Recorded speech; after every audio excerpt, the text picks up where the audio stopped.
হ্যাঁ হ্যাঁ মা, আমরা যাব।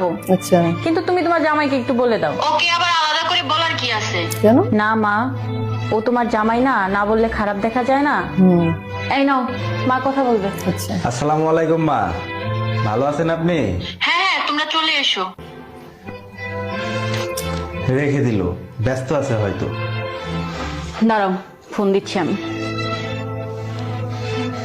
আবার কি হলো? শোনো মা, তোমার বাড়ির অনুষ্ঠান তুমিই পালন করো তোমার আত্মীয়দের নিয়ে, আমরা যাচ্ছি না। গুড। এমন করে কেন বলছো? হয়তো মা ব্যস্ত আছে।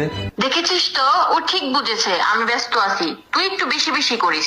বিয়ে হয়ে গেছে তো, তাই নিজেকে অনেক বড় মনে করছিস। বিয়ের পর বড় হয়ে গেছি কিনা জানি না, কিন্তু আমার স্বামীর মান সম্মান আমি ঠিকই বুঝি।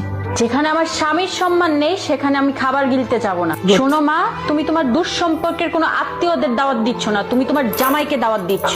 তুমি বাসায় এসে দাওয়াত তো দাওই নাই, তুমি ফোনে ভালোভাবে কথাও পর্যন্ত বলো নাই, কেমন আছে না আছে সেটা পর্যন্ত জিজ্ঞাসা করো নাই। যেই দিন তুমি তোমার জামাইকে সম্মান করতে পারবে সেই দিনে আমি তোমার বাসায় যাব, তাছাড়া তোমার বাসায় পাও রাখবো না আমি। Very good. তুমি শুধু শুধু মায়ের সাথে কেন রাগারাগি করতে গেলে?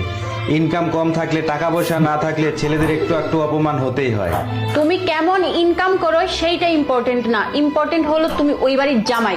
তোমাকে যদি প্রাপ্য সম্মান না দিতে পারে তাহলে কখনো ওই বাসায় পা রাখবো না আমরা। লাভলি। টাকা না থাকলে ছেলেদের সম্মান থাকে না, কিন্তু স্ত্রী যদি পাশে থেকে সাপোর্ট দেয় তাহলে যে কোনো পরিস্থিতিতে ছেলেরা মানসিকভাবে শান্তিতে থাকতে পারে। একদম সত্যি, যেখানে স্বামীর সম্মান নেই সেখানে না যাওয়াই প্রত্যেকটা মেয়ের উচিত আমি মনে করি। আর টাকা পয়সা, এইটাই হয়ে গেছে আজকালকার দিনে আমাদের সমাজের নীতি। যার পয়সা আছে তার সম্মান সবসময় বেশি থাকে। তবুও স্বামীর সম্মান সবার আগে। তোমার স্বামীর সম্মান তোমাকেই রাখতে হবে। টাকা পয়সা আজ নেই কাল হয়ে যেতে পারে, কিন্তু একটা সময় যারা তোমার অপমান করেছে এটাকে কখনো ভুলে যেও না। লাভলি, আমার খুব ভালো লেগেছে।